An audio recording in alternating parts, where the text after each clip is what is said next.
What if I told you that one of YouTube's most beloved car channels, built on rusted barn finds, budget rescues, and raw mechanical skill, comes with a hidden cost most fans never see? This is the story of Derek Bieri and Vice Grip Garage. The man with grease-stained hands and a sharp wit has millions of fans, a thriving brand, and a TV show. But behind the cameras, there's pressure, controversy, and moments of real danger.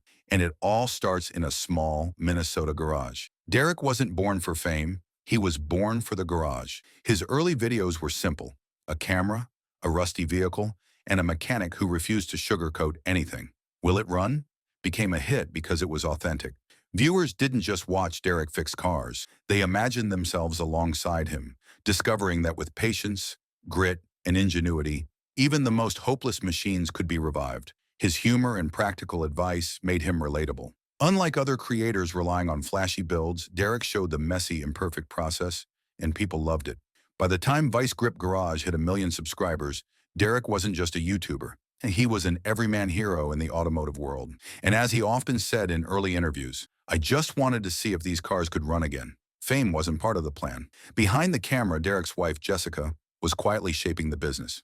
She coordinated schedules, managed merchandise, and kept the channel running smoothly. Without her, the channel likely wouldn't have scaled as it did. Before Vice Grip Garage, Derek Bieri had a successful career in the corporate world, even working as a high-level executive. His transition from boardrooms to busted bolts was a huge risk, driven entirely by passion and family values. "Your passion is your compass, even if it steers you off the beaten path," Derek once said, highlighting his journey from CEO to classic car savior for the online world. Then came Little Rip Garage, a spin-off featuring Derek's young son, Bentley. It was meant to be wholesome, a father passing down mechanical skills to his kid. But internet fame is never simple. Some viewers criticized the channel, arguing Bentley was too young for YouTube. Others accused Derek of leveraging his son's presence to grow the brand. Comments ranged from "let the kid be a kid" to "feels like a marketing move." Despite the criticism, the channel thrived. Over 3 million views and 120,000 subscribers later, Little Rip Garage became a platform for mentorship and family bonding. Derek defended the project. "It's about teaching Bentley a love for cars. That's it." The views are secondary. Fame, however, comes with risks beyond criticism. In early 2022, the family's Tennessee property was broken into.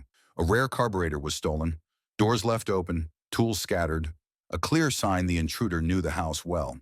Derek suspected a fan might have tracked them online. It was terrifying. Jessica recalled in an interview, "For a moment it felt like our safe space wasn't safe anymore. You never expect strangers to cross that line." The family offered a $5,000 reward for information, but no culprit was publicly identified. The move from Minnesota had been meant for safety, but ironically, it made them a bigger target of both fans and stalkers. Vice Grip Garage is more than a channel. It's become a thriving business with revenue from YouTube, brand sponsorships, and a popular line of merchandise, including apparel and car care accessories. Derek's savvy use of social media, Facebook, Instagram, TikTok, has maximized his reach and profit.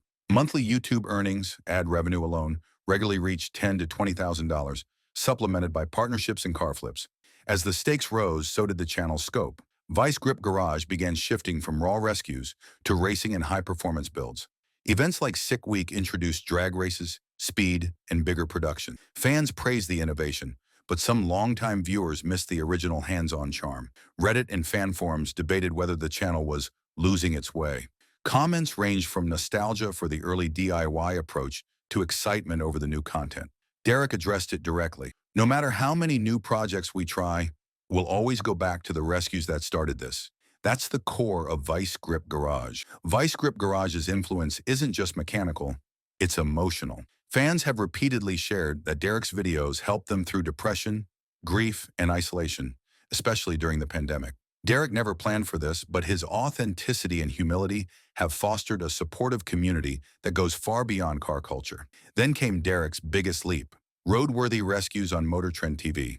TV brought bigger crews, higher budgets, and a polished look, but also heightened scrutiny. Fans compared the show to his YouTube content, questioning whether the raw, improvisational charm was fading.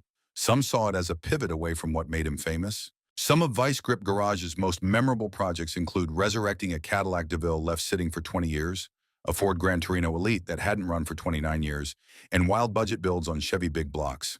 The team doesn't back down from a challenge, Even cars sunk in rivers, set on fire, or nearly rusted through will get Derek's attempt at a new life. Searches like Vice Grip Garage lawsuit, fake builds, and team deaths often spike online.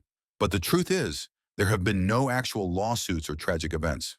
For example, lawsuit refers to the nickname of Derek's classic 1965 C10 truck, not a legal case. Any talk of scandal is pure rumor. Derek's reputation for honesty and transparency remains intact. When Derek worked on the 1928 Ford Model A for roadworthy rescues, the behind-the-scenes challenges were immense.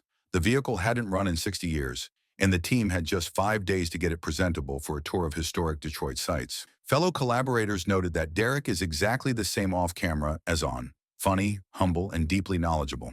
Nothing was made up or faked. Derek really knows his stuff, said co-guest Paul Shin, debunking any myth that TV glossed over the real struggles. The story isn't just about content shifts or internet criticism. It's also about real-life stakes. Derek faced challenges many creators never do. Maintaining a family-friendly environment while involving a young child on camera. Managing security threats after the break-in. Balancing YouTube, TV, and business expansion without losing authenticity. He's candid about the pressures. It's tough. The cameras, the fans, the business. Sometimes it feels like it's never just the garage anymore. But I love what I do, and I love sharing it. As with any growing channel, Vice Grip Garage has faced repeated critique. Some recent Reddit and fan comments describe the content as repetitive or childish, especially with more editing and goofy bro humor. Yet these changes reflect an effort to balance entertainment and substance while reaching broader audiences. There have also been moments when Derek removed himself from circulation or broke from regular uploads, leaving fans speculating and fueling more rumors. Let's talk business. Vice Grip Garage isn't just content, it's a growing brand.